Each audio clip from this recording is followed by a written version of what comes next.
ধূমপান, মদ্যপান ও মাদক সেবন স্বাস্থ্যের পক্ষে হানিকারক। ইহা বিভিন্ন রোগ ব্যাধির কারণ।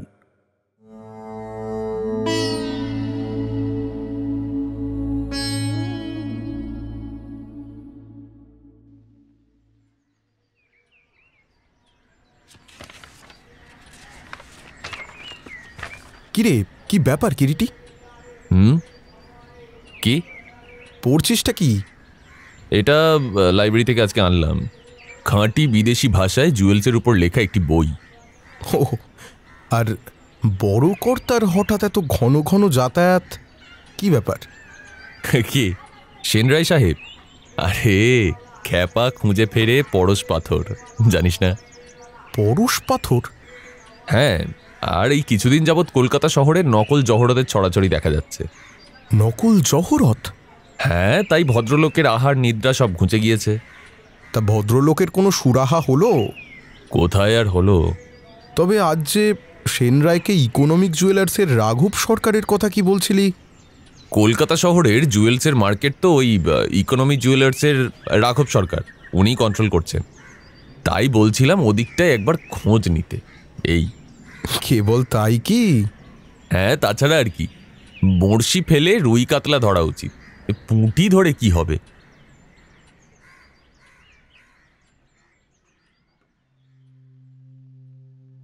দিন দুই পরের ঘটনা। মেয়েটার মুখের দিকে চেয়ে চেয়ে দেখছিলাম। মুখের মধ্যে কোথায় যেন একটু বিশেষত্ব আছে, এবং নিজের অজ্ঞাতেই বোধহয় মুখটার মধ্যে কোথায় এবং কেন বিশেষত্ব সেইটাই অনুসন্ধান করছিলাম। মনে হচ্ছিল যাকে বলে তীক্ষ্ণ বুদ্ধিশালিনী না হলেও মনের মধ্যে যেন তার একটা বিশেষ অনুভূতি আছে, যে অনুভূতি অনেক কিছুরই ইশারা দেয় বুঝি। তবে সেদিন মেয়েটা চলে যাবার পর আমার অভিমত শুনে কিরিটি এক সময় বলেছিল, মিথ্যে নয়, ঠিকই ধরেছিস। তবে সেই অনুভূতিকে যেন আচ্ছন্ন করে রেখেছিল একটা আশঙ্কার কালো ছায়া। সত্যি বলছিস? হ্যাঁ, সত্যি। তবে ও কথা মেয়েটাকে বললি না কেন? মেয়েটির ভণিতার পারদর্শিতা দেখে। ভণিতা? কিন্তু ওই পর্যন্তই। কিরিটি আর কোনো কথা বলেনি বা বলতে চায়নি। মাত্র হাত দুই ব্যবধানে আমাদের মুখোমুখি অন্য একটা সোফায় বসেছিল মেয়েটা। নাম শকুন্তলা চৌধুরী, এবং আর একটা সোফায় বসেছিলাম পাশাপাশি আমরা দুজন। একটু আগে শকুন্তলা তার বক্তব্য শেষ করেছে, এবং নিজের কথা বলতে বলতে সে যে যথেষ্ট উত্তেজিত হয়ে উঠেছিল তার রক্তিম শেষ আভাসটা যেন এখনো তার মুখের উপরে রয়েছে। ইতিমধ্যে সন্ধ্যার ধূসর আবছায়া চারিদিকেই নেমে এসেছিল, এবং বাইরের আলো ঝিমিয়ে আসার সঙ্গে সঙ্গে ঘরের মধ্যেও আবছায়া ঘনিয়ে এসেছিল। আমি সোফা থেকে উঠে গিয়ে সুইচ টিপে ঘরের আলোটা জ্বালিয়ে দিলাম। শকুন্তলা যেন একটু নড়ে চড়ে বসল।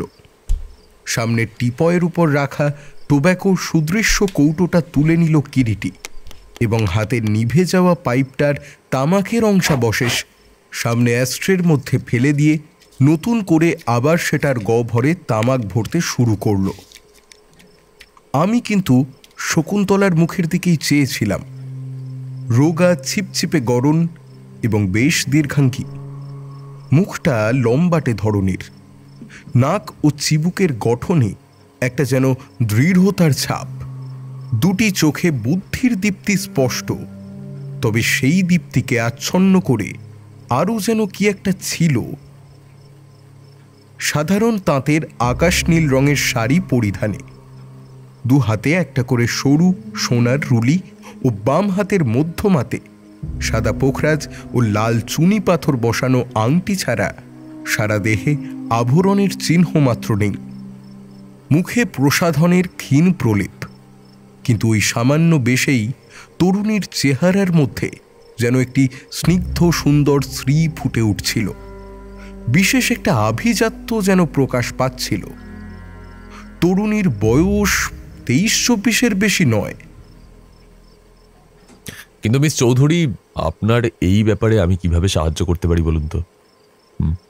তা আমি জানি না, তবে ওই লোকটার সঙ্গে সত্যিই যদি আমার বিয়ে হয়, কাকার আদেশ মেনে নিয়ে সত্যিই যদি ওকেই আমায় বিয়ে করতে হয়, এবং আপনি যদি এ ব্যাপারে আমাকে সাহায্য করতে না পারেন, তবে আমার সামনে একটা মাত্র পথ খোলা আছে, জানবেন, সেটা হচ্ছে সুইসাইড করা।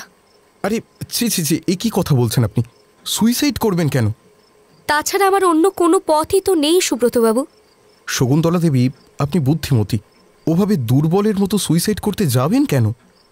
আপনার কাকাকে আর একবার বরং বুঝিয়ে বলুন না। কোনো ফল হবে না সুব্রতবাবু, বললাম তো আপনাদের, কাকা এ ব্যাপারে অত্যন্ত অ্যাডামেন্ট। তাছাড়া জানি এবং দেখছিও তো চিরদিন, ওর মতের বিরুদ্ধে কেউ যাবার চেষ্টা করলে তাকে তিনি কিছুতেই ক্ষমা করেন না। তাছাড়া দুষ্মন্ত, সেও কাকার বিরুদ্ধে যেতে রাজি নয়। দুষ্মন্তবাবু তো আপনার কাকারই ছাত্র, তাই তো? হ্যাঁ, শুধুমাত্র তাই নয়, কাকার জীবনের সবচেয়ে প্রিয় ছাত্র বলতে পারেন। He is so much proud of him. কিন্তু দুষ্মন্ত বিয়ের প্রপোজালটা তাকে দেবার সঙ্গে সঙ্গেই তিনি না করে দিয়েছেন, সঙ্গে সঙ্গে বলে দিয়েছেন তা সম্ভব নয়। তো দুষ্মন্ত জিজ্ঞাসা করেনি যে কেন সম্ভব নয়? যখন তিনি কোনো ব্যাপারে একবার না বলেন, তারপর তো কারোর কোনো কথাতেই আর কান দেন না, এবং বলতে গেলে বলেন, ও কথা শেষ হয়ে গিয়েছে, অন্য কথা বলো, তাই সে আর অনুরোধ করেনি। তা আপনি কেন বলেননি আপনার কাকাকে পুরো ব্যাপারটা? মানে আপনি একটু আগে বললেন যে আপনার কাকা আপনাকে ভীষণ ভালোবাসে, তাহলে? হ্যাঁ, জানি ভালোবাসেন, এবং আমি বলেছিলামও। ও বলেছিলেন? হ্যাঁ। আচ্ছা, তো কি বললেন আপনাকে তিনি?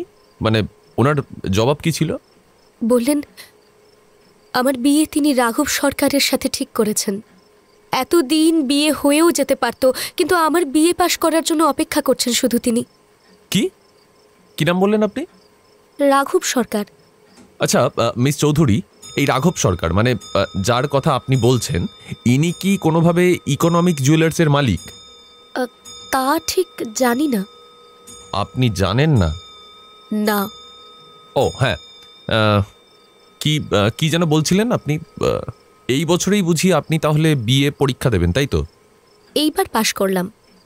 আচ্ছা, এই রাঘব সরকারের সাথে আপনার কাকার ঠিক কি রকম পরিচয়? মানে আই মিন কেমন পরিচয়, কত দিনের পরিচিত একজন আরেকজনের? আশ্চর্যটা তো আমার সেইখানেই মিস্টার রায়। আশ্চর্য? কেন আশ্চর্য কেন? কারণ পরিচয়ে ওদের 5-7 বছর হবে, ঘনিষ্ঠতাও খুব।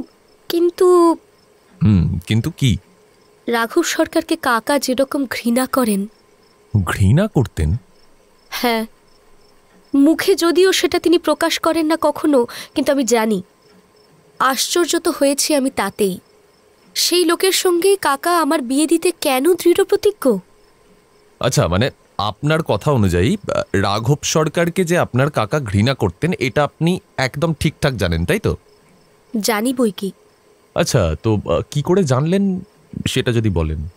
কেউ কাউকে সত্যিকারের ঘৃণা করলে সেটা বুঝতে কি খুব কষ্ট হয় মিস্টার রায়?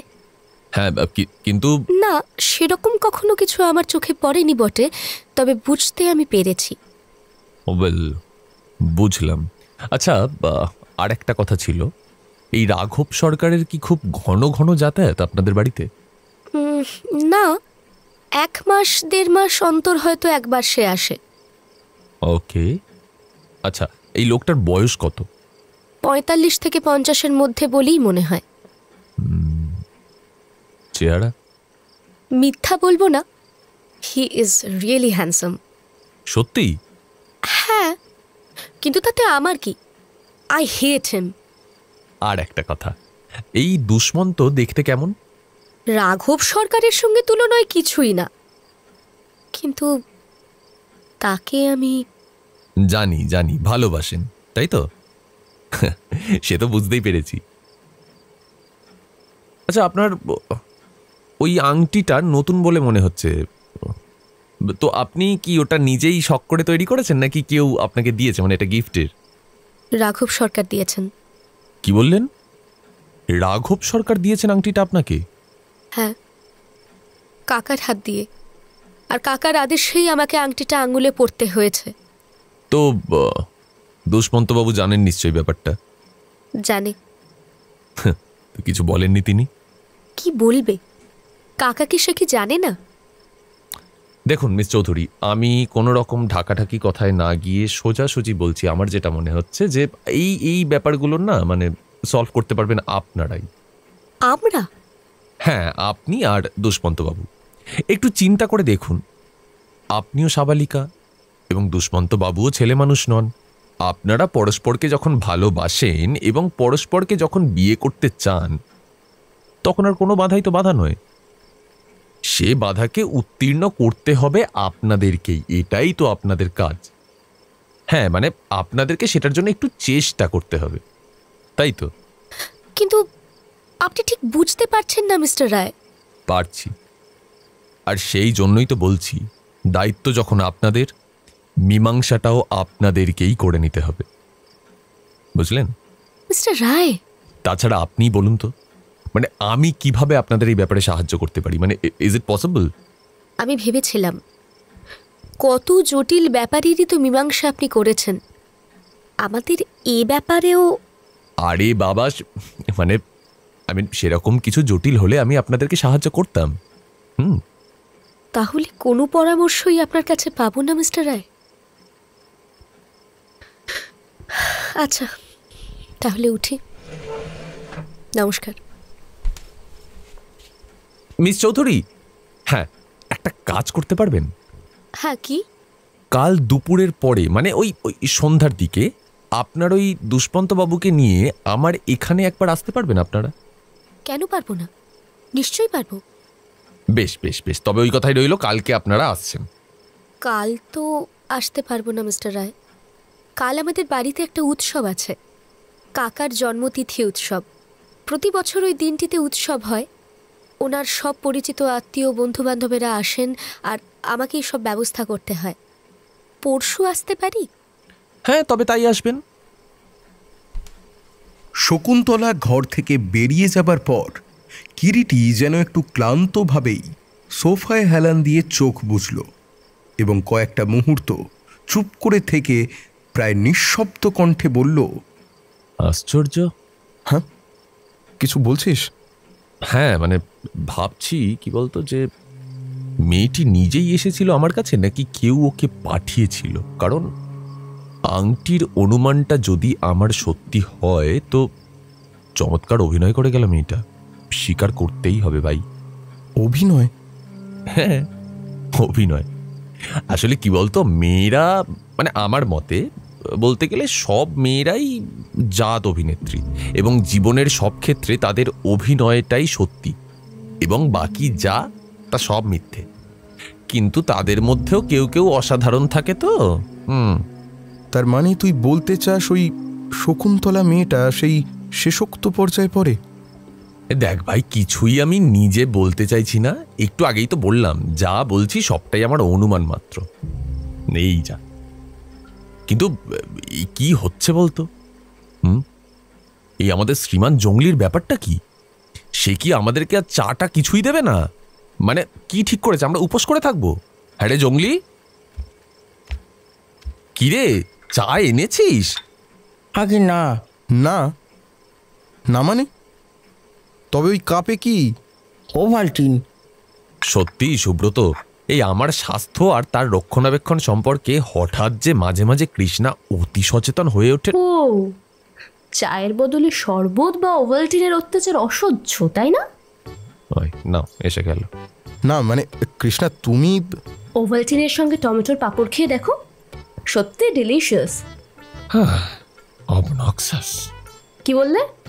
বলছি ওটা পাঁপড়ও নয় আর টমেটোরও নয়, something cadaverous like your modern so called up to date society. মানে ওই সুকুমার রায়ের গজকচ্ছপেরই একটা সংস্করণ মাত্র, তাই না? কথাগুলো কিরিটি গম্ভীর হয়ে বলল বটে, তবে দুটোই অর্থাৎ ওভালটিন ও পাঁপড় টেনে নিয়ে নির্বিবাদে সদ্ব্যবহার করতেও শুরু করে দিল। তারপর ওই ব্যাচেলর ভদ্রলোকটিকে নারী সম্পর্কে কি সারমন দেওয়া হচ্ছিল শুনি? কই না তো, নারী সম্পর্কে তো নয়, আমি তো বলছিলাম অভিনেত্রী ইয়ের কথা। কি ওই কি যেন নামটা বলছিলাম তোমাকে, অভিনেত্রী সঙ্গের কথা। অভিনেত্রী সংঘ? হ্যাঁ, মানে ওই আর কি, যারা অভিনয় করে আর কি, ওদের ব্যাপারে। শুধু নিশ্চয়ই নারী অভিনেত্রীদের কথা নয়, পুরুষ অভিনেতাদের কথাও বলছো? বলছিলাম চমৎকার অভিনয় করতে পারে এমন তো শুধু নারীই নয়, পুরুষও আছে। দুজনের কৌতুকপূর্ণ অথচ বুদ্ধিদীপ্ত কথার লেনদেন শুনতে আমি বেশ উপভোগই করছিলাম। সন্দেহ নেই, একদম সন্দেহ নেই এই ব্যাপারে। কিন্তু প্রিয়ে, অভিনয় শিল্পে নারীর স্থান যে একটু বিশেষ স্তরেই, নিশ্চয়ই কথাটা অস্বীকার করবে না, তাই না? নিশ্চয়ই করব। বেশ, তবে তিষ্ট ক্ষণকাল, এবারে সত্যি কৃষ্ণ যে মোহিনী রূপ ধারণ করে সমস্ত দেবাসুরের মাথা ঘুরিয়ে দিয়েছিল, সেই মোহিনী রূপের অভিনয়ের মহিমা তোমাকে দেখাবো। কিন্তু আমাকে যে একটিবার বেরোতে হবে প্রিয়ে। বলতে বলতে কিরিটি উঠে দাঁড়ায় এবং সোজা গিয়ে তার শয়ন ঘরের সংলগ্ন তার নিজস্ব যে প্রাইভেট কামরাটি, তার মধ্যে প্রবেশ করে ভিতর থেকে আগল তুলে দিল। সেই কামরা থেকে সে যখন বের হয়ে এলো, সম্পূর্ণ ভোল পাল্টে ফেলেছে সে। মুসলমানি চোস্ত পাজামা ও গায়ে শেরওয়ানি, মাথায় কালো টুপি, হাতে একটা ছোট চামড়ার কেস, মুখে ফ্রেঞ্চ কাট দাড়ি, চোখে কালো চশমা। ব্যাপার কি, হঠাৎ এই বেশ কেন? একটু সওদা করে আসি। সওদা? কিসের? জহরতের। চলো। কোথায় যাবি? বললাম তো, সওদা করে আসা যাক। আরে এর মধ্যেই মেটে বাদ ধরলো নাকি তোকে? আরে কি দেখ বাবা, ওঠ।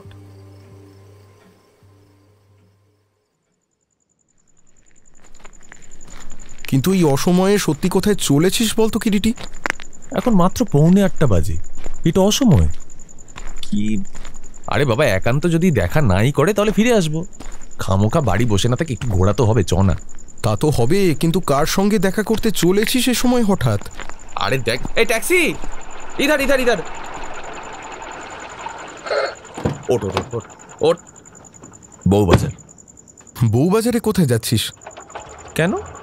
Economic jewellers. কিছু কিনবি নাকি?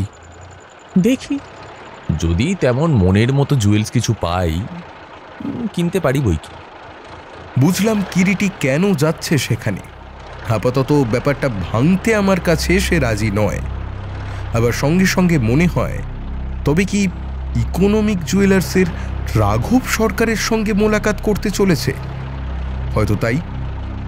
কথাটা নেহাত অসঙ্গতও মনে হয় না, কারণ সেন রায়কেও বলেছিল ওই রাঘব সরকারের সঙ্গে দেখা করতে।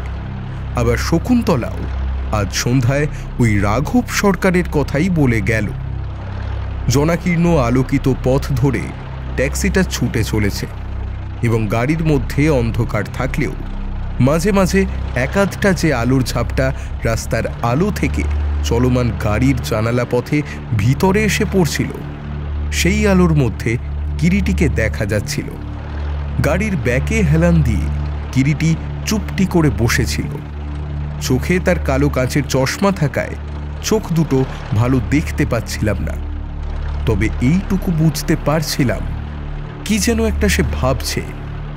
পথে একটা বড় জুয়েলারি শপের সামনে গাড়ি থামিয়ে কিরিটি ভিতরে গেল এবং মিনিট 20 মধ্যেই ফিরেও এলো।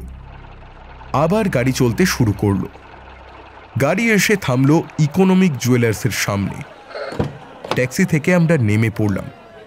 পকেট থেকে টাকা বের করে কিরিটি ভাড়া মিটিয়ে দিল। রাস্তার দুধারেই সার দিয়ে জুয়েলারির দোকান। প্রত্যেক দোকানেই তখনও বেচাকেনা চলছে। আলো ঝলমল শোকেসগুলোর মধ্যে নানা ধরনের দামি দামি সব অলংকার সাজানো। পরপর অনেক দোকান থাকলেও তার মধ্যে ইকোনমিক জুয়েলার্সই যেন বিশেষভাবে দৃষ্টি আকর্ষণ করে। দুদিককার দুটো রাস্তা জুড়ে অনেকখানি জায়গা নিয়ে বিরাট একটা ত্রিকোণ বাড়ি। বাড়ির মাথায় কোনাকুনিভাবে বসানো বিরাট একটা নিয়ন সাইনবোর্ড। ইকোনমিক জুয়েলার্স কথাগুলো নীল লাল নিয়নে জ্বলছে নিভছে। একতলায় পুরু কাঁচের পাল্লা বসানো শোকেস, ভিতরে আলোকিত শোকেসের মধ্যে নানাবিধ মহার্ঘ অলঙ্কারাদি থরে থরে সাজানো। কিরিটি সোজা দোকানে প্রবেশ করবার দরজার দিকে এগিয়ে গেল। দরজার সামনে দাঁড়িয়ে দাড়িওয়ালা বন্দুকধারী শিখ দারোয়ান। আমরা দুজনে ভিতরে ঢুকলাম। কিরিটি এগিয়ে গেল কাউন্টারের দিকে এবং কাউন্টারে যে প্রৌঢ় বয়সী ভদ্রলোকটি চোখে একটা পুরু কাচের চশমা পরে লিখছিলেন তাকেই প্রশ্নটা করল। ম্যানেজিং ডিরেক্টর মিস্টার সরকারের সঙ্গে একটিবার দেখা হতে পারে? হ্যাঁ। মেমোটা লেখা শেষ করে প্রৌঢ় মুখ তুলে তাকালেন। তা কাকে চাই বলছিলেন? আরে বাবা, আপনাদের ও ম্যানেজিং ডিরেক্টরকে চাইছি। বড় বাবুকে? हाँ हाँ, वो राघव सरकार है ना। हाँ। কিরিটির মুখে কর্তার নাম শুনেই প্রৌঢ় ভদ্রলোকটিও ওর মুখের দিকে তীক্ষ্ণ দৃষ্টিতে তাকিয়েছিল এবং ক্ষণকাল তাকিয়ে কিরিটির আপাদমস্তক তীক্ষ্ণ পর্যবেক্ষণ করে তিনি বললেন, কি নাম আপনার? কোত্থেকে আসছেন? বড় বাবুর সঙ্গে আপনার প্রয়োজনটা কি? নাম বললে তো তিনি চিনিবেন না। না, আসছি আপাতত আহমেদাবাদ থেকে। প্রয়োজনটা ব্যক্তিগত ভাই। তিনি যদি থাকেন তো দয়া করে যদি খবরটা দিয়ে দেন তো কি বলে ওটা, গ্রেটফুল, মানে বাধিত থাকিব আর কি। হ্যাঁ, দাঁড়ান দেখি তিনি ঘরে আছেন কি না। ভদ্রলোক ভিতরের দিকে চলে গেলেন। আমরা এদিক ওদিক ভালো করে দেখতে লাগলাম। দোকানটা নিঃসন্দেহে বিরাট বিরাট হলঘর। অর্ধেকটা ঘরের পর পর একই সাইজের কাঁচের শোকেস দিয়ে একটা যেন বেষ্টনী গড়ে তোলা হয়েছে। বেষ্টনীর ভেতরের অংশে রয়েছেন কর্মচারী ও সেলসম্যানরা, আর বাইরের অংশে রয়েছেন খরিদ্দাররা। বেষ্টনীটা অর্ধচন্দ্রাকৃতিভাবে যেন খাড়া করে তোলা হয়েছে। ঘরের সর্বত্র উজ্জ্বল ফ্লুরোসেন্ট টিউব জ্বলছে। তারই আলোয় পুরো হলঘরটা যেন একেবারে ঝলমল করছে। প্রতিষ্ঠানটির অনুরূপ আড়ম্বরে কোনো ত্রুটি নেই। ইতিমধ্যে সময় উত্তীর্ণ হওয়ায় খরিদ্দারের ভিড় যেন একটু একটু করে কমতে শুরু করেছিল। একটু পরেই ভদ্রলোক ফিরে এলেন। ভদ্রলোকের নির্দেশ মতো আমরা ভিতরে গিয়ে প্রবেশ করলাম এবং তাঁকে অনুসরণ করেই হলঘর থেকে বের হয়ে বন্ধ একটা কাঁচের দরজার সামনে এসে দাঁড়ালাম। পুরো কাঁচের দরজার ওদিকে একটা ভারী পর্দা ঝুলছে। ঘরের ভেতর কিছু নজরে পড়ে না। পর্দা সরিয়ে আমরা ভিতরে প্রবেশ করতেই নতি প্রশস্ত একটা ঘর আমাদের নজরে পড়ল। ঘরের দুপাশে দুটো লোহার সিন্দুক, এক কোণে একটি কাচের টেবিলের সামনে সবুজ ঘেরাটোপ দেওয়া টেবিল ল্যাম্পের নীলাভ আলোয় চোখে পড়ল টাক মাথা এক ব্যক্তি মাথা নিচু করে কি যেন পরীক্ষা করছেন। তার সামনে নানা আকারের ছোট বড় জুয়েলসের বাক্স, পাশে কাচের কেসের মধ্যে একটি ওয়েটিং অ্যাপারেটস। টেবিলের সামনে দেখা গেল খানতিনেক আধুনিক ডিজাইনের স্টিলের চেয়ার। মাথা না তুলেই সেই ব্যক্তি মৃদু কণ্ঠে আমাদের আহ্বান জানালেন, আসুন বসুন। আহমেদাবাদ থেকে আসছেন? না না, আসলে করাচি থেকে আসছি। সঙ্গে সঙ্গে ভদ্রলোক মুখ তুললেন। চোখে কালো মোটা সেলুলয়েড ফ্রেমের চশমা। চশমার কাচের ভেতর দিয়ে একজোড়া চোখের তীক্ষ্ণ দৃষ্টি আমাদের উপরে ন্যস্ত হল।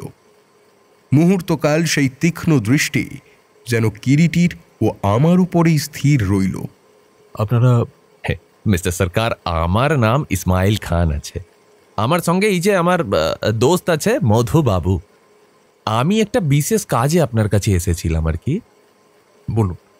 অ্যাকচুয়ালি কিছু বেলজিয়ান হিরে আমার কাছে আছে। বেলজিয়ান হীরা?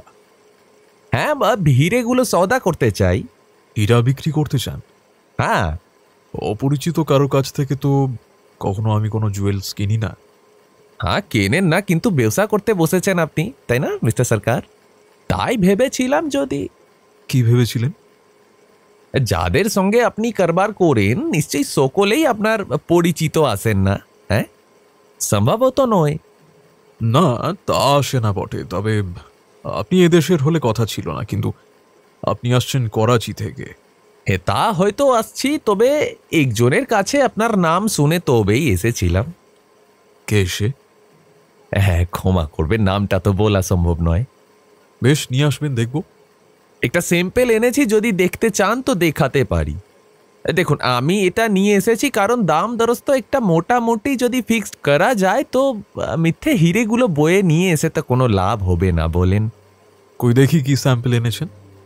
শেরওয়ানির পকেটে হাত চালিয়ে একটা মোরক্কো লেদারের ছোট কেস বের করল কিরিটি এবং বাক্সের গায়ের বোতামটি টিপতেই স্প্রিং অ্যাকশনে বাক্সের ডালাটা খুলে যেতেই বাক্সের মধ্যস্থিত প্রায় 10 রতির একটি হীরা ঘরের ঈষৎ নীলাভ আলোয় যেন ঝিলমিল করে উঠল। কিরিটি বাক্স সমেত হাতটা এগিয়ে ধরল রাঘব সরকারের দিকে। রাঘব সরকার বাক্স থেকে 2 আঙ্গুলের সাহায্যে হীরাটা তুলে নিলেন এবং বেশ কিছুক্ষণ সময় হীরাটা আলোয় পরীক্ষা করে বললেন, বেলজিয়ান হীরাই। কতগুলো হীরা আছে আপনার কাছে মিস্টার খান? ও, অল্প কিছু আছে। তা এই হীরা আপনি কোথা থেকে পেলেন মিস্টার খান? হীরা বেচতে এসেছি, ঠিকুজি বেচতে তো আসেনি মিস্টার সরকার। এত দামি জিনিসের কারবার তো ঠিকুজি না জানলে হয় না মিস্টার খান। কেন বলুন তো? কারণ ঠিকুজির উপরই যে অনেক সময় দামটা নির্ভর করে। শুনুন, যত হীরা আপনার কাছে আছে নিয়ে আসবেন, দর নিয়ে ভাববেন না। চেকে কিন্তু পেমেন্ট নিব না। হ্যাঁ হ্যাঁ, নগদই পাবেন। কবে আসছেন বলুন?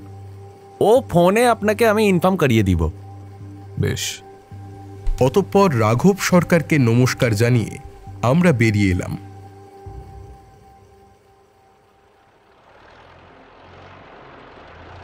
এই কিরিটি, হিরেটা কার? আরে আরডি জুয়েলার্স থেকে এনেছি, কাল ফিরিয়ে দিতে হবে। ঘণ্টাখানেক ট্যাক্সিতে শহরের এদিক ওদিক উদ্দেশ্যহীনভাবে ঘুরে সাদার্ন অ্যাভিনিউয়ের কাছে এসে ট্যাক্সির ভাড়া মিটিয়ে ট্যাক্সি ছেড়ে দেওয়া হলো। রাত তখন প্রায় 9:30। কিরিটি লেকের দিকে হাঁটতে শুরু করলো। আমিও ওকে অনুসরণ করলাম। এতক্ষণ কিরিটি একটি কথাও বলেনি, একেবারে চুপ ছিল। লেকের দিকে হাঁটতে হাঁটতে এতক্ষণে সে কথা বলল। মিস শকুন্তলা চৌধুরীর কথা যদি সত্যি হয় সুব্রত, তাহলে বলবো তার পক্ষে ওই রাঘব সরকারকে এড়ানো সত্যিই কঠিন হবে। বুঝতে পারলি না লোকটাকে দেখে, ওর কথাবার্তা শুনে? সত্যি একটা খাঁটি রাঘব বল লোক বটে। ও জাতের লোকগুলো না যখন গ্রাস করে সম্পূর্ণটা গ্রাস করে। তুই কি স্রেফ রাঘব সরকারকে দেখবার জন্য ইকোনমিক জুয়েলার্সে গিয়েছিলি? আর শুধু দেখবার জন্য কেন হবে, আরও প্রয়োজন ছিল। কি শুনি? প্রথমত, মিস চৌধুরীকে আসতে বলেছি যখন, আমার তো জানা প্রয়োজন সত্যিই তাকে সাহায্য করা শেষ পর্যন্ত আমার পক্ষে সম্ভব কি সম্ভব নয়। আর সুন্দর মুখের জয় তো সর্বত্রই। আজ্ঞে না, সত্যিকারের রহস্যের ইঙ্গিত না পেলে ইকোনমিক জুয়েলার্সে রাঘব সরকারকে দেখবার জন্য আর যেই যাক না কেন, কিরিটি যেত না। যাকে সেসব কথা, তুই বল, তোর কেমন লাগলো লোকটাকে? বুদ্ধিমান নিঃসন্দেহে, কিন্তু সত্যি সত্যি লোকটার সঙ্গে কেন দেখা করতে গিয়েছিলি বলতো? দেখতে গিয়েছিলাম শ্রীমান দুষ্মন্তর প্রতিদ্বন্দ্বী কি ধরনের। বুঝলাম লোকটা সত্যিকারের ধনী, আর সত্যি যদি হাত বাড়িয়ে থাকেও শকুন্তলার দিকে, তাকে সে করায়ত্ত করবেই। তাছাড়া আরও একটা কথা নিশ্চয়ই তোর মনে আছে সুব্রত, শকুন্তলার কাকা ওই রাঘব সরকারকে ঘৃণা করা সত্ত্বেও শকুন্তলাকে বলেছেন ওকেই নাকি বিয়ে করতে হবে তাকে। অথচ শকুন্তলার কাকা মানে অধ্যাপক বিমল চৌধুরীর সঙ্গে আমার পরিচয় না থাকলেও তাকে কিন্তু আমি খুব ভালো করে জানি। উনি সেই শ্রেণীর একজন যারা পাবলিকের চোখে একজন চিহ্নিত হয়ে দাঁড়ানোর জন্য একের পর এক চেষ্টা করে করে করে করে ক্লান্ত, কিন্তু কখনোই সাকসেসফুল হয়নি। আর রাঘব সরকার হচ্ছে সেই শ্রেণীর একজন যারা ওই ধরনের সুযোগের বেচাকেনা করে উচিত মূল্য পেলে। বুঝলি, রাঘব সরকারের যদি সত্যি লোভ হয়ে থাকে শকুন্তলার ওপরে, অনন্যোপায় বিমল চৌধুরীকে তা মেনে নিতেই হবে। কিন্তু আমি ভাবছি শকুন্তলা যদি আমার কাছে এসেই থাকে, তাহলে শেষ পর্যন্ত আমার কাছে আসার আসল কারণটা কেন বলতে পারল না? এসেছিল সত্যিকারের কোনো বিপদের আভাস পেয়েই, কিন্তু কথাটা আমাকে শেষ পর্যন্ত যে কোনো কারণেই হোক বলতে পারেনি। বিয়ের ব্যাপারটা অবশ্য একটা কারণ ছিল, কিন্তু লেকটা ইতিমধ্যেই নির্জন হয়ে গিয়েছে। ভ্রমণকারী এবং বায়ুসেবীর দল অনেক আগেই চলে গিয়েছে। কদাচিৎ একাধজনকে চোখে পড়ছিল। অদ্ভুত একটা শান্ত স্তব্ধতা যেন চারিদিকে ঘনিয়ে উঠেছে। কৃষ্ণপক্ষের রাত, কালো আকাশে কেবল তারাগুলো মিটমিট করে জ্বলছে। কিরিটির নাম ধরে একবার ডাকলাম। কিরিটি, কিরিটি, কথা বলছিস না? কি ব্যাপার? কিন্তু কোনো সাড়া দিল না। যেমন হাঁটছিল তেমনই হেঁটে চলল। কোনো একটা চিন্তা চলছে কিরিটির মনের মধ্যে। বারবার দেখেছি মনের ওই অবস্থায় কখনো সে কথা বলে না। অগত্যা আমিও ওর পাশে পাশেই হেঁটে চললাম। বোধহয় একটু অন্যমনস্ক হয়ে গিয়েছিলাম। হঠাৎ কিরিটি দাঁড়িয়ে পড়ল। বুঝলি সুব্রত, রাঘব সরকারের লোক আমাদের ফলো করছে। পিছন ফিরে দেখ। সত্যি ফিরে তাকিয়ে দেখলাম আমাদের থেকে হাত 15 দূরে একটা মূর্তি অদূরবর্তী লাইট পোস্টার নিচে দাঁড়িয়ে। শোন শোন, একটা কাজ করা যাক। সামনেই টিপু সুলতান রোডে অমিয় চক্রবর্তী থাকে না? এককালে এসএসসি ক্লাসে পরিচয় হয়েছিল। চল। কিরিটি কথাটা বলেই হঠাৎ চলার গতি যেন বাড়িয়ে দিল।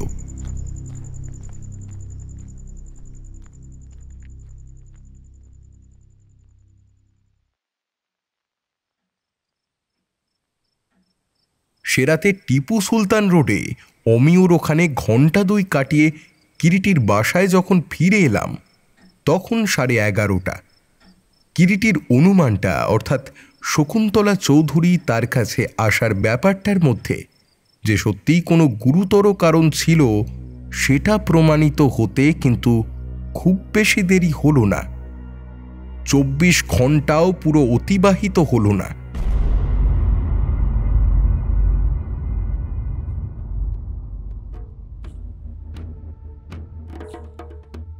নমস্কার, আমি আকাশ, আর আপনারা শুনছেন সাহিত্য সমাহার। সাহিত্য সমাহারে আজ আপনারা শুনছেন নিহার রঞ্জন গুপ্তের কিরিটি কাহিনী রতিবিলাপ প্রথম পর্ব। আজকের গল্পটি আমরা নিয়েছি মিত্র ঘোষ থেকে প্রকাশিত কিরিটি অমনিবাস 7ম খণ্ড থেকে। সাহিত্য সমাহারের নিবেদন যদি আপনাদের ভালো লাগে সেক্ষেত্রে লাইক, কমেন্ট, শেয়ার এবং সাবস্ক্রাইব করে আমাদের পাশে থাকতে ভুলবেন না। আপনার বন্ধুবান্ধব ও কাছের মানুষদের অবশ্যই জানান সাহিত্য সমাহারের কথা। আশা করছি আপনাদের ভালোবাসায় সাহিত্য সমাহার পরিবার আরও বড় হবে। তাহলে আর দেরি করছি না, শুরু করছি নিহার রঞ্জন গুপ্ত রচিত কিরিটি কাহিনী রতিবিলাপ প্রথম পর্ব, পরবর্তী অংশ।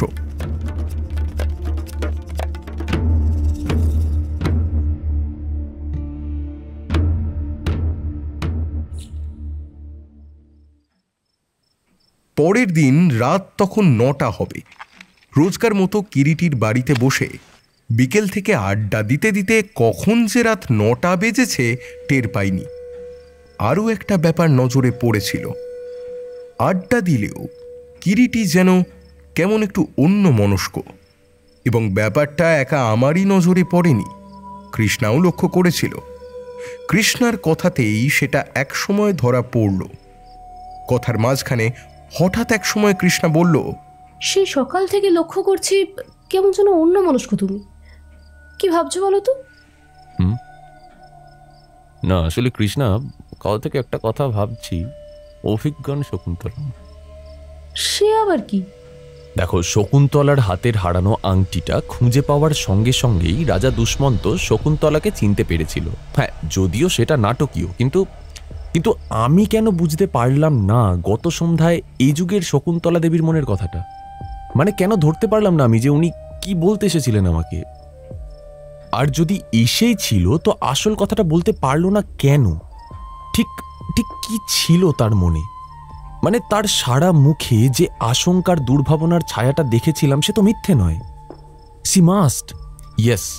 C must anticipated something. ভয়ের কালো ছায়া সে দেখেছিল। আমি আমি খুব ভালো করে জানি সুব্রত, এটা ভয়। নিশ্চয়ই শকুন্তলা।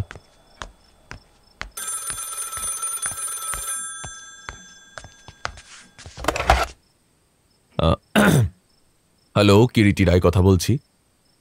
কে? হ্যাঁ শকুন্তলা দেবী বলুন। I was so long expecting you. What? আপনার হ্যাঁ যাব, নিশ্চয়ই যাব। আমি আসছি।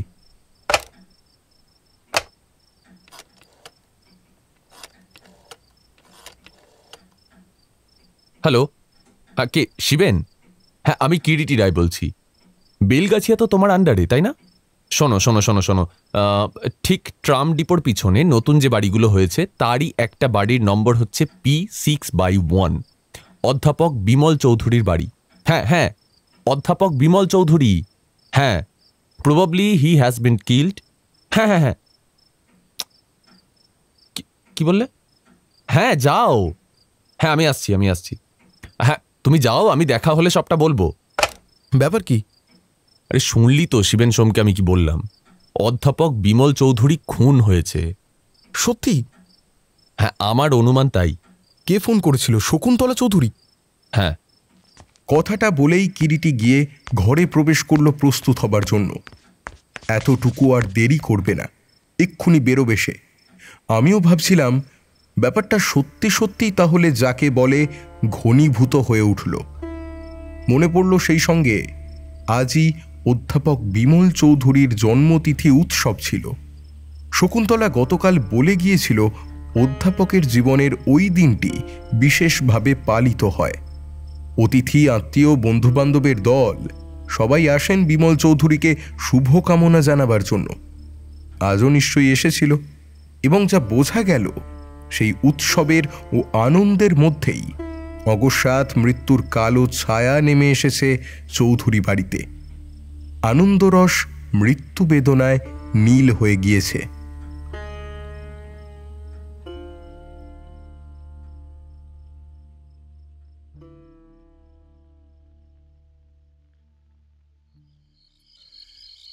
বিমল চৌধুরীর বাড়িটা খুঁজে পেতে আমাদের দেরি হয়নি।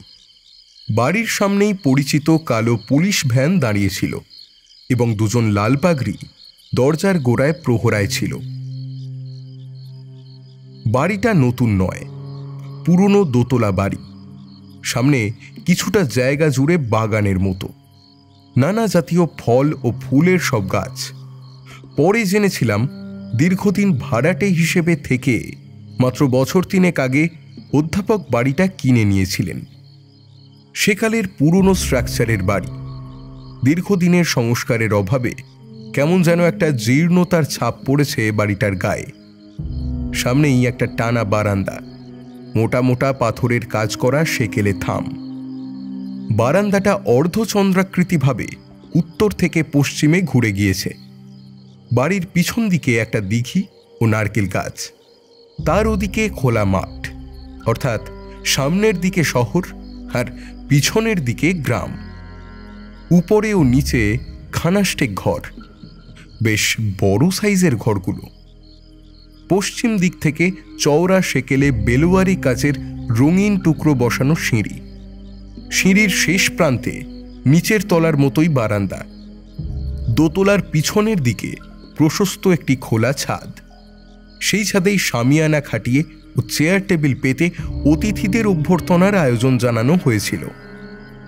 জলখাবারের ব্যবস্থা হয়েছিল নিচের হল ঘরে।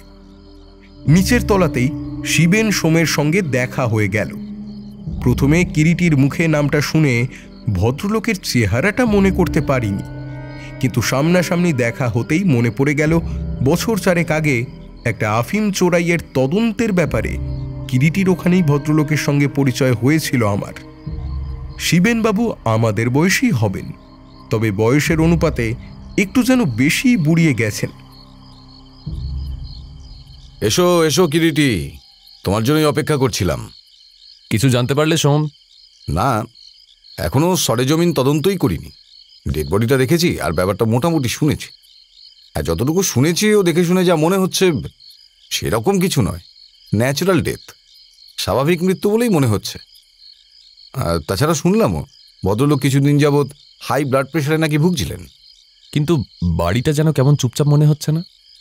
নিমন্ত্রিতরা সব চলে গিয়েছেন নাকি? হ্যাঁ, বেশিরভাগ চলেই গেছেন, সামান্য 4-5 জন আছেন। কিন্তু এখানে যে অনেক নিমন্ত্রিত আজ উপস্থিত ছিলেন তুমি জানলে কি করে? ওর ভাইঝি, মানে অধ্যাপকের ভাইঝি যে গত সন্ধ্যায় আমার ওখানে গিয়েছিলেন, তার মুখেই শুনেছিলাম আজকের উৎসবের কথাটা। কে? মিস শকুন্তলা চৌধুরী? ও, তা তোমার সঙ্গে মিস চৌধুরীর আগে থেকেই পরিচয় ছিল নাকি? না না না, গতকালই প্রথম তাকে দেখি আমি। I see. তাহলে তুমি কি মনে করো ওই দুষ্মন্ত বাবুই, মানে ওই দুষ্মন্ত রায় তিনি আসেননি? হ্যাঁ এসেছেন, তবে ঘটনার সময় তিনি ছিলেন না, পরে এসেছেন। পরে? কখন? এই আমি আসার মিনিট কয়েক আগে শুনলাম এসেছেন। এখনো আছেন নিশ্চয়ই? আছেন, কেউই জাননি ওই ঘটনার পর। আর কে কে আছেন?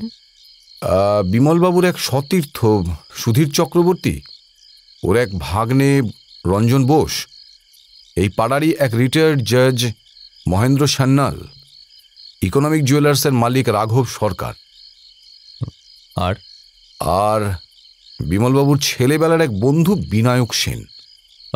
ঠিক কতক্ষণ আগে ব্যাপারটা জানা গিয়েছে? তা ধরো ঘন্টা 2 হবে। এখন 10:15, তার মানে 8:45 মতো সময়। আচ্ছা, বাই দ্য ওয়ে, শকুন্তলা দেবী কোথায়? উপরে তার ঘরে। মৃতদেহ কোথায় পাওয়া গিয়েছে? তার নিজের ঘরে, বিমলবাবুর বেডরুমেই। হ্যাঁ, আরামকেদারাটার উপরে শায়িত অবস্থায়। মৃতদেহ নিশ্চয়ই ডিস্টার্ব করা হয়নি? না, ঠিক যেমনটি ছিল তেমনটিই আছে। ভদ্রলোকের তাহলে স্বাভাবিক মৃত্যুই হয়েছে, তাই তোমার ধারণা, তাই তো সোম? হ্যাঁ, সেরকমই তো মনে হয়। তাছাড়া তো শুনলে ভদ্রলোক কিছুদিন যাবৎ হাইপার টেনশনে ভুগছিলেন, তাতেই মনে হয় সাডেন স্ট্রোকে। হতে পারে অবশ্য, অসম্ভব কিছুই নয়। তা ডাক্তার ডাকা হয়েছিল? আমি এসে ডাক্তারকে আসবার জন্য ফোন করেছি। মানে এরা করেননি? না, everyone was so non plus. কি আশ্চর্য, এখনো একজন ডাক্তারকেও ডাকা হয়নি? না, হয়নি। তাছাড়া মাত্র তো ঘণ্টাখানেক আগে ব্যাপারটা জানা গিয়েছে। আচ্ছা সোম, ওর মৃত্যুর ব্যাপারটা এ বাড়িতে প্রথম কার নজরে পড়েছিল? হ্যাঁ, এবারে অনেক দিনকার পুরনো ঝি সরমা, সেই প্রথমে নাকি ব্যাপারটা জানতে পারে। ওই বোধহয় ডাক্তারবাবু এলেন। কিরেটি, তুমি একটু অপেক্ষা করো, আমি দেখে আসি। শিবেন সোমের অনুমান মিথ্যে নয়। একটু পর এক প্রৌঢ় ডাক্তারকে সঙ্গে নিয়ে সোম ঘরে এসে ঢুকলেন। শুনে হয়তো আশ্চর্য হবেন, আমি ঘন্টা 1.5 আগে একবার একটা ফোন কল পেয়েছিলাম। এই বাড়ি থেকেই কেউ ফোন করেছিল অধ্যাপককে তাড়াতাড়ি একটিবার দেখে যাওয়ার জন্য, কিন্তু অন্য এক জায়গায় জরুরি একটা কল পেয়ে আমি তখনই বেরোচ্ছিলাম, তাই দেরি হয়ে গেল। হোয়াট?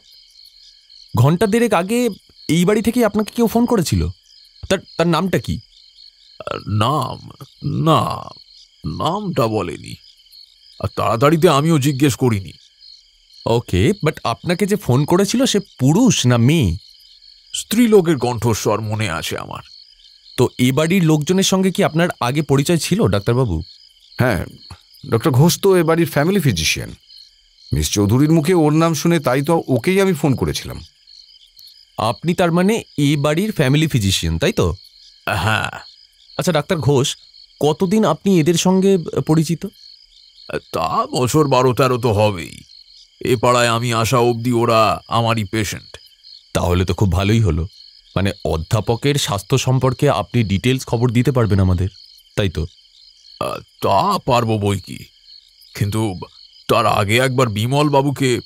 হ্যাঁ, দেখবেন বই কি, চলুন। ডক্টর ঘোষ, বিমল বাবু রক্তচাপে ভুগছিলেন শুনলাম। হ্যাঁ, বেশ কিছুদিন ধরে ভুগছিলেন। রক্তচাপ কি খুব বেশি হয়েছিল? তা একটু বেশি ছিল। ওষুধ খেতেন না উনি? রেগুলার কোনো ওষুধ খেতেন না, কারণ প্রেশারটা ফ্ল্যাকচুয়েট করত। আচ্ছা, ভদ্রলোকের মেজাজ কেমন ছিল? খুব কুল ব্রেনের লোক ছিলেন। কিন্তু সাধারণত আমি যা শুনেছি, যারা রক্তচাপের এই রোগে ভোগেন তাদের রাগটা একটু বেশি প্রকৃতির হয় আর কি। না, সেরকম বড় একটা তাকে মনে হয়নি কখনো। এবং শুধু তাই নয়, রাগারাগি চটাচটি বিশেষ তিনি পছন্দ করতেন না, এমনও শুনেছি। বিমলবাবুর শেষ ব্লাড প্রেশার কবে নিয়েছিলেন, কিছু মনে আছে আপনার? থাকবে না কেন, মাত্র 3-4 আগেই তো নিয়েছি। প্রেশার নেওয়াটা তিনি বিশেষ পছন্দ করতেন না। তবে সেদিন তিনি নিজেই আমাকে ফোন করে ডেকেছিলেন, ওই কিছুদিন থেকে মাথায় যন্ত্রণা হচ্ছিল তাই। তবে কারণ বলতে পারবো না, অত্যন্ত চাপা প্রকৃতির লোক ছিলেন তো। তবে সেদিন তাকে দেখে মনে হয়েছিল মনের মধ্যে যেন কিছু একটা দুশ্চিন্তা চলছে, কেমন যেন একটু বিশেষ আপসেট, বিচলিত মনে হয়েছিল তাকে।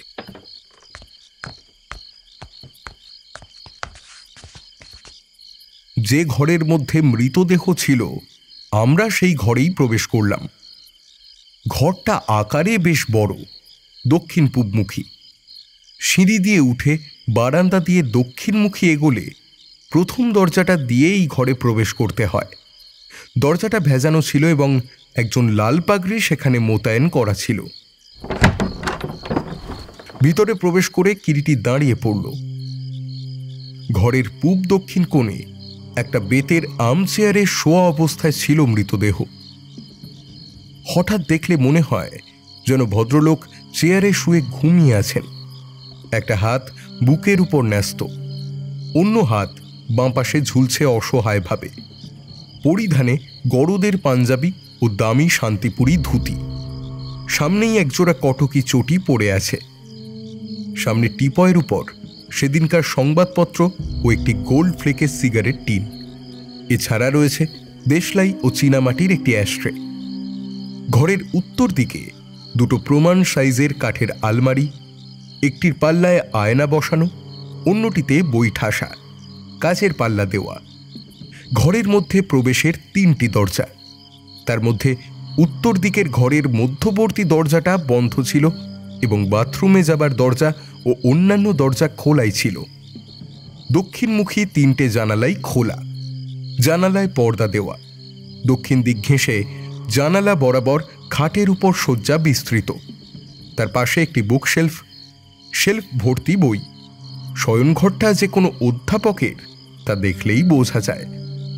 দেখলাম কিরিটি বেশ কিছুক্ষণ ঘরের চারিদিকে তীক্ষ্ণ দৃষ্টি বুলিয়ে নিয়ে ধীরে ধীরে একসময় এগিয়ে গেল মৃতদেহের দিকে। ইতিমধ্যে ডাক্তার ঘোষের মৃতদেহ পরীক্ষা করা হয়ে গিয়েছিল। তো আপনার কি মনে হয় doctor Ghosh, death due to thrombosis? Doctor Ghosh মাথা নেড়ে যে ইঙ্গিতটি করলেন তার অর্থ না, এবং সঙ্গে সঙ্গে শিবেন, সোম ও আমি ডাক্তার ঘোষের মুখের দিকে তাকালাম। কিরিটি একেবারে মৃতদেহের সামনাসামনি এগিয়ে গিয়ে মৃতের মুখের কাছে একেবারে ঝুঁকে পড়ে কি যেন তীক্ষ্ণ দৃষ্টিতে লক্ষ্য করতে লাগলো, এবং দেখতে দেখতেই পকেট থেকে একটা লেন্স বার করে সেই লেন্সের সাহায্যে মৃতের মুখের উপরে কি যেন পরীক্ষা করতে লাগলো। তারপর এক সময় লেন্সটা পকেটে রেখে সোজা হয়ে দাঁড়ালো।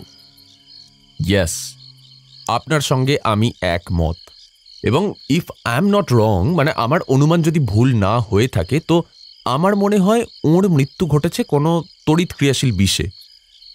হ্যাঁ, কোনো বিষের ক্রিয়াতেই ওর মৃত্যু ঘটেছে, এবং সে বিষ তার অজ্ঞাতে খুনি প্রয়োগ করেছিল বলেই আমার মনে হয়। অর্থাৎ বিষ প্রয়োগের আগে ওকে ক্লোরোফর্মের সাহায্যে খুব সম্ভবত ঘুম পাড়ানো হয়েছিল। ক্লোরোফর্ম? হ্যাঁ শিবেন, ভালো করে লক্ষ্য করে দেখো, ওর নাকের ডগায় কয়েকটি রক্তাভ বিন্দু আছে। রক্তাভ বিন্দু? হ্যাঁ, রুমাল বা কাপড়ে ক্লোরোফর্ম ঢেলে ওর নাকের ওপর হয়তো চেপে ধরা হয়েছিল, যার ফলে উনি জ্ঞান হারান। তারপর কোনো তীব্র বিষ, অবশ্য সঠিক কিভাবে কি ঘটেছিল সেটা সম্পূর্ণ তদন্ত ও বিশ্লেষণ সাপেক্ষ। এই মুহূর্তেই সব কিছু তোমাকে আমি পরিষ্কার করে বলতে পারবো না, আর সেটা আমার পক্ষে সম্ভব না। তবে ব্যাপারটা যে সাধারণ ও স্বাভাবিক মৃত্যু নয়, এমনকি আত্মহত্যাও নয়, সেইটুকু আমি বর্তমানে তোমাকে জোর দিয়ে বলতে পারি। মানে বিমল বাবুকে হত্যা করা হয়েছে। আর শুনতে পাচ্ছ? আরে কিসের একটা শব্দ পাচ্ছ না কানে? কিরিটির শ্রবণেন্দ্রিয় সজাগ হয়ে ওঠে, বলা বাহুল্য সেই সঙ্গে আমাদের সকলেরই। এতক্ষণ শব্দটা কানে প্রবেশ করেনি, কিন্তু কিরিটি কথাটা বলার সঙ্গে সঙ্গেই শব্দটা ঘরের মধ্যে উপস্থিত আমরা সকলেই যেন শুনতে পেলাম। বাথরুমের দরজাটা ভেজানোই ছিল। কিরিটি বাথরুমের দিকে এগিয়ে গেল, সঙ্গে সঙ্গে আমিও। দরজাটা হাত দিয়ে ঠেলে খুলে দিতেই শব্দের উৎসটা পরিষ্কার হয়ে গেল। বাথরুমের মধ্যে বেসিনের ট্যাপটা খোলা রয়েছে এবং বাথরুমের আলোটা জ্বলছে। সেই ট্যাপ দিয়ে জল পড়ার শব্দই আমাদের কানে এসেছিল। কিরিটি থমকে দাঁড়ায়। এই সুব্রত, একটা তীব্র অথচ মিষ্টি গন্ধ পাচ্ছিস? গন্ধটা আমার নাকেও এসেছিল। সম্ভবত শিবেন সম গন্ধটা পেয়েছিলেন। পাচ্ছি পাচ্ছি। কিসের গন্ধ বলে মনে হচ্ছে শিবেন? ক্লোরোফর্ম। ইতিমধ্যে বেসিনের কাছে একটা টার্কিশ টাওয়াল পড়েছিল। কিরিটি এগিয়ে গিয়ে নিচু হয়ে সেটা মাটি থেকে তুলে নিল। আলোর সামনে তোয়ালেটা ধরে পরীক্ষা করতে লাগলো সে। দেখছি তোয়ালেটা একেবারে নতুন, সামান্য একটু ভিজেও আছে, মানে বোঝাই যাচ্ছে কিছুক্ষণ আগেই ব্যবহার করা হয়েছে। ওয়েল, চলুন ডাক্তার ঘোষ, ঘরে যাওয়া যাক। আপনার নিশ্চয়ই দেরি হচ্ছে, আপাতত আপনি যেতে পারেন। তবে আপনাকে হয়তো পরে আমাদের শিবেন বাবুর প্রয়োজন হতে পারে, তখন উনি আপনার সাথে কথা বলে নেবেন। বাড়ির সদস্যদের জেরা করা শুরু হলো।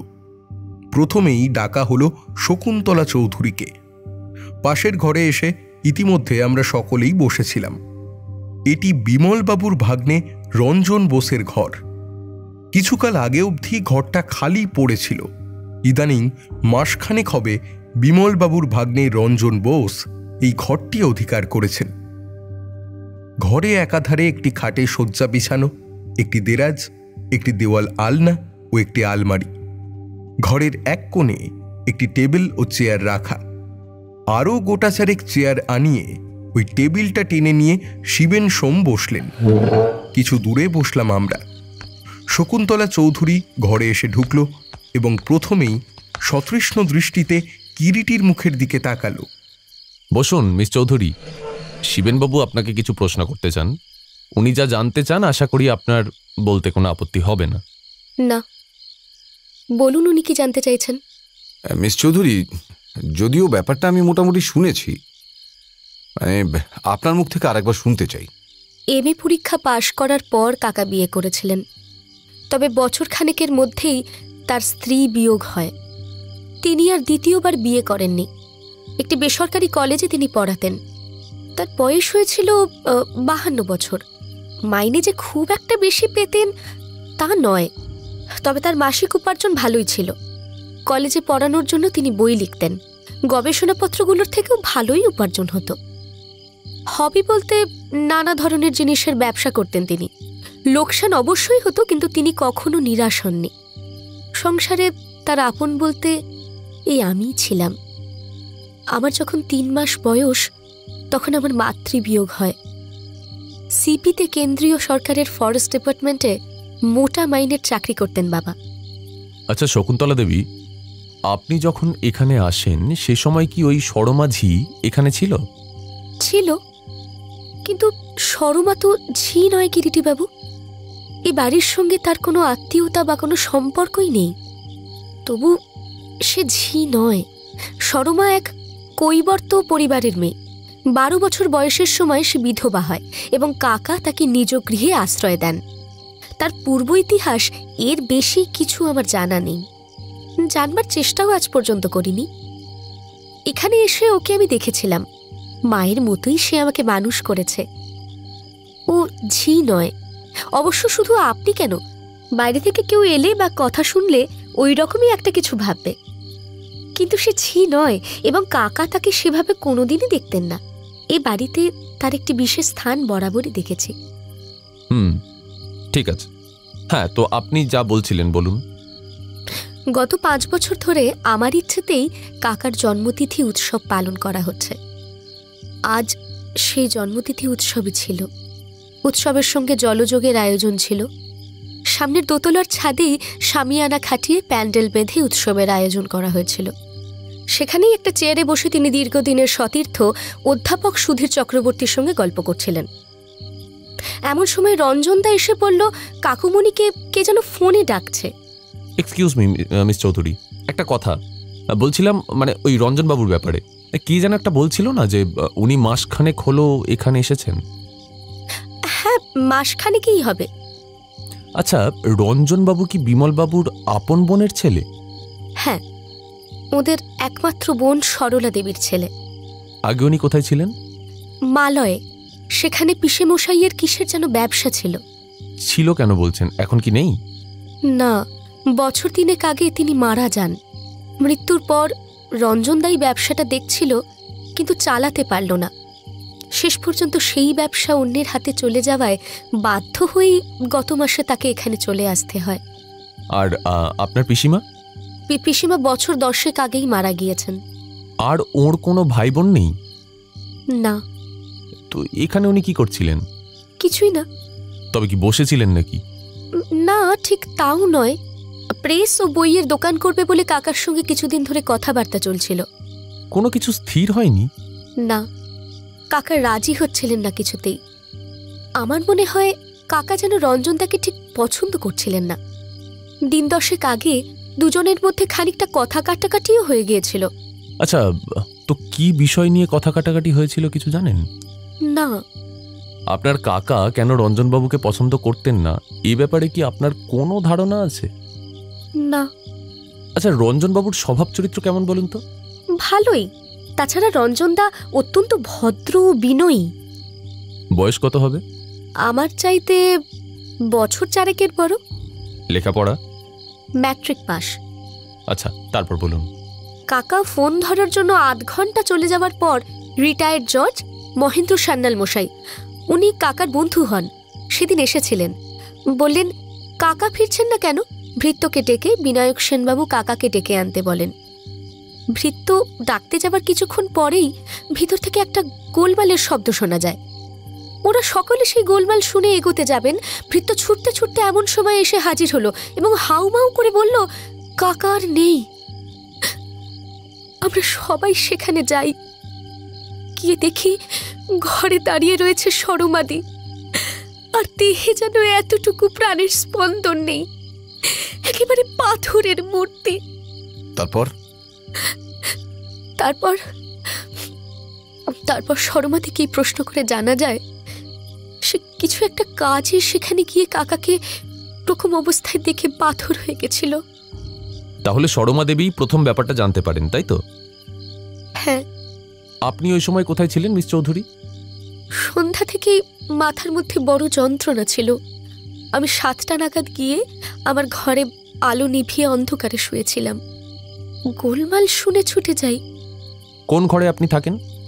রঞ্জনদার পাশের ঘরটাই আমার ঘর। আপনি তারপরই বোধহয় আমাকে টেলিফোন করেন। হ্যাঁ। কেন বলুন তো, হঠাৎ আমাকে ফোন করতে গেলেন কেন মিস চৌধুরী? কারণ আমার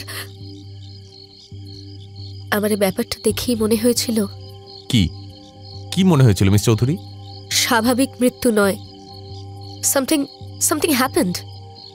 কেন তা আমি ঠিক বলতে পারবো না মিস্টার রায়, তবে তবে আমার যেন তাই মনে হয়েছিল, আর তাই আপনাকে আমি ফোন করি। ফোনটা কোথায় এ বাড়িতে? ঘরের সামনের বারান্দাতেই আছে। মিস চৌধুরী, ফোনে আপনার কাকাকে কেউ ডাকছে এই খবরটা তাকে কে দিয়েছিল বলতে পারেন? বোধহয় ভোলা। ভোলা বুঝি ওই চাকরটার নাম? হ্যাঁ। ও কতদিন কাজ করছে এ বাড়িতে? নতুন এসেছে ও, 1 মাসও হবে না, ওই দিন 20। আর চাকর নেই? আছে, রামচরণ। অনেকদিন সে বাড়িতে আছে, কিন্তু বুড়ো হয়ে গিয়েছে। তাছাড়া হাঁপানির টান, কাজকর্মের বড় অসুবিধা হয় বলে ওই ভোলাকে রাখা হয়েছিল। অবশ্য আরও একজন ঝি আছে, বুনি। আচ্ছা মিস চৌধুরী, আপনাদের ফ্যামিলি ফিজিশিয়ান ডক্টর ঘোষ বলছিলেন কিছুদিন থেকে ইদানিং নাকি বিমলবাবুর মনটা বিক্ষিপ্ত ছিল, দুশ্চিন্তাগ্রস্ত ছিল। আপনি জানেন কিছু এ সম্পর্কে? হ্যাঁ, কাকাকে যেন কিছুদিন ধরে বড্ড বেশি চিন্তিত মনে হতো, ফলে মাথার যন্ত্রণাও হচ্ছিল। আর তাই ডাক্তার ঘোষকে তিনি কয়েকদিন আগে ডেকে পাঠিয়েছিলেন, তাও জানি। আচ্ছা, তো এই ব্যাপারটা রঞ্জনবাবু সম্পর্কেই হয়তো কিছু, এটা কখন আপনার মনে হয়নি? না, তবে ইদানিং কিছুদিন ধরে একটা ব্যাপার আমার চোখে পড়ছে। রাঘব সরকার প্রায়ই কাকার সঙ্গে দেখা করতে আসতেন। রাঘব সরকার? হ্যাঁ, এবং প্রতি রাতেই তিনি এলে কাকার শোবার ঘরের দরজা বন্ধ করে দুজনের মধ্যে কিসব কথাবার্তা হতো, ঘন্টা দেরিক ধরে। কি ব্যাপারে আলোচনা হতো আপনি জানেন না কিছু? না। আপনার যখন ধারণা ব্যাপারটা স্বাভাবিক নয়, আপনি কাউকে কোনো রকম সন্দেহ করেন? না, সন্দেহ কাকেই বা সন্দেহ করব? না না, কাকে করবেন তা জিজ্ঞাসা করিনি, জিজ্ঞাসা করছি কাউকে করেন কি না। না। আচ্ছা, আপনি যেতে পারেন। বিনায়কবাবুকে একটু পাঠিয়ে দিন তো। 1 মিনিট মিস চৌধুরী, আর একটা কথা, আপনার কাকার কোনো উইল ছিল? মানে আপনি এ ব্যাপারে কিছু জানেন? না, আমি জানি না। আচ্ছা ঠিক আছে, আপনি এখন আসতে পারেন।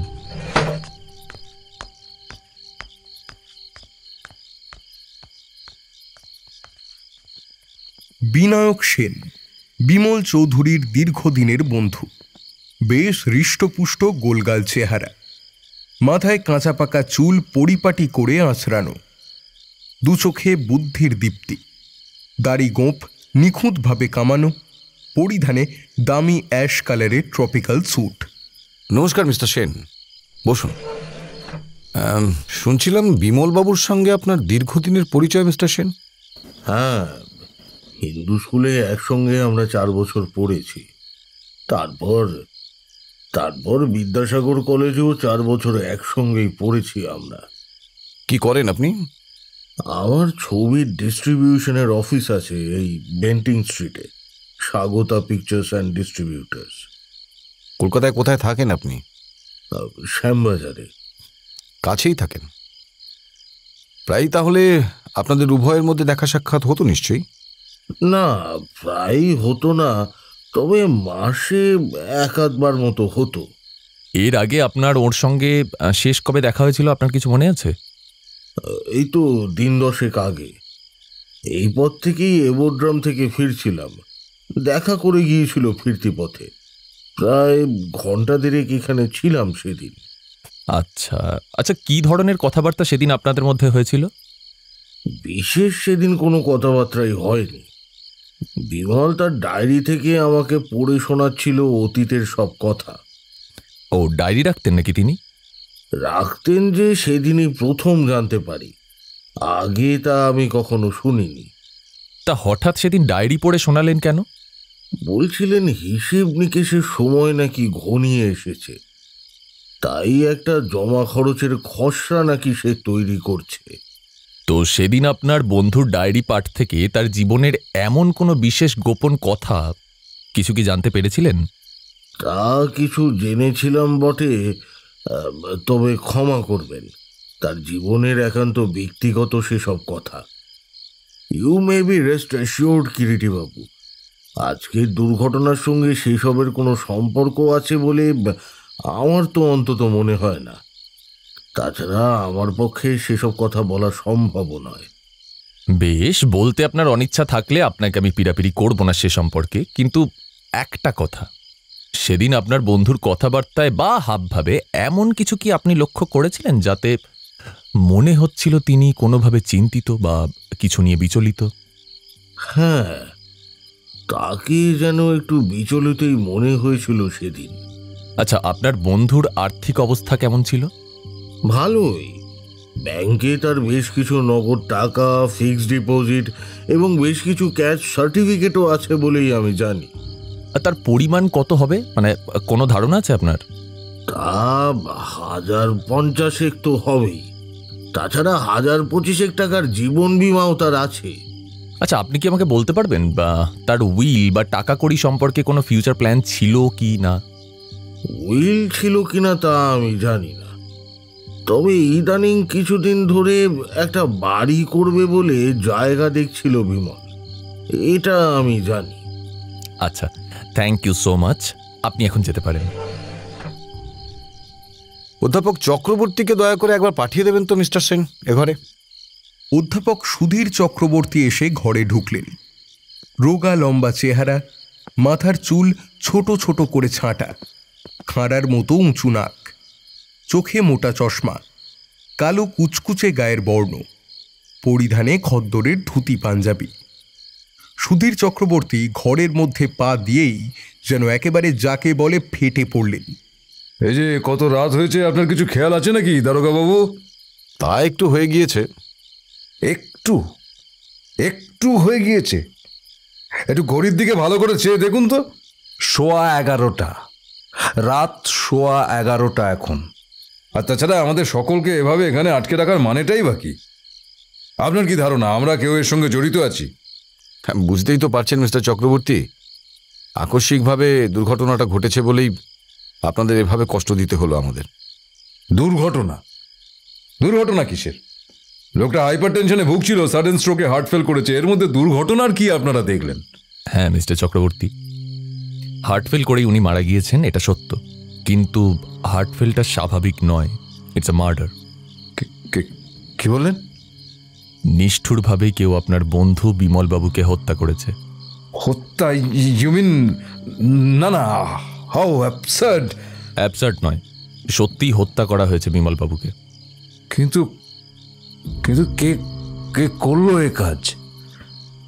বুঝতে পারছি ব্যাপারটা সত্যিই আপনার কাছে অবিশ্বাস্য লাগছে, আমাদেরও তাই মনে হয়েছিল প্রথমে, কিন্তু এখন মনে হচ্ছে। কি মনে হচ্ছে আপনার?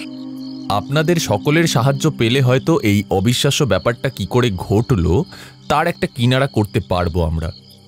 বলুন কি সাহায্য আমি আপনাদের করতে পারি? আপনি আমাকে বলুন, আপনার বন্ধুর আত্মীয় স্বজন বা পরিচিত বন্ধু বান্ধবদের মধ্যে কেউ এ কাজ করে থাকতে পারে বলে আপনার কি মনে হয়? মানে যার মূলে এই নৃশংস হত্যার বীজ লুকিয়ে থাকতে পারে বলে আপনার মনে হচ্ছে? না না, বিমলের শত্রু কেউ থাকতে পারে বলে অন্তত আমার জানা নেই। না না, কোনো শত্রুই যে কাজ করেছে এটা আপনি কেন ভাবছেন? এমনও তো হতে পারে তার মিত্রস্থানীয় কোনো লোক নিজের স্বার্থের জন্য এই কাজ করেছে। স্বার্থ? কি স্বার্থ? না, তা অবশ্য আমি এখনই বলতে পারছি না, তবে এটা তো ঠিকই হত্যাকারী বিনা উদ্দেশ্যে এই গর্হিত কাজ করেনি, নিশ্চয়ই কোনো কারণ আছে। আচ্ছা, একটা কথা কি আপনি জানেন মিস্টার চক্রবর্তী, ইদানিং কিছুদিন ধরে আপনার বন্ধুর মনটা বিক্ষিপ্ত ছিল, সেটা কেন? হ্যাঁ, সেটা আমিও লক্ষ্য করেছিলাম, তবে মানুষটা বরাবর এমন চাপা প্রকৃতির ছিল, কাউকে তো কিছু বলতো না, কাউকে নিজের চিন্তার ভাগটা দেওয়াকেও সে দুর্বলতা মনে করত। আচ্ছা, তাহলে আপনিও কিছু জানেন না, মানে আপনি বলতে চাইছেন উনি আপনাকে কিছু বলেননি? না।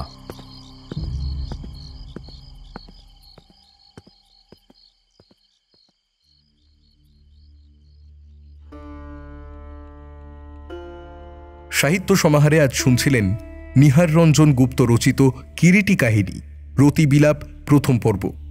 গল্পের দ্বিতীয় পর্ব নিয়ে ফিরে আসছি খুব তাড়াতাড়ি। সকলে ভালো থাকুন, সুস্থ থাকুন আর শুনতে থাকুন সাহিত্য সমাহার।